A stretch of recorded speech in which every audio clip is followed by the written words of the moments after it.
Magandang tanghali po sa ating lahat, mga babayan. Dito tayo sa bababa tayo. Naghakot kami ng gamit. Kaya yung kalat dito.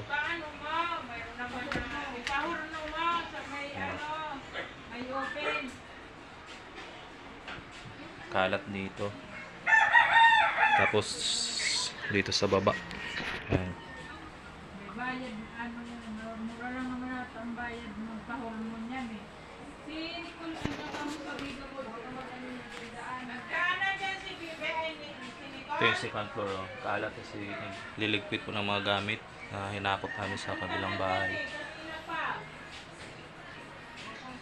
Kaya kalat.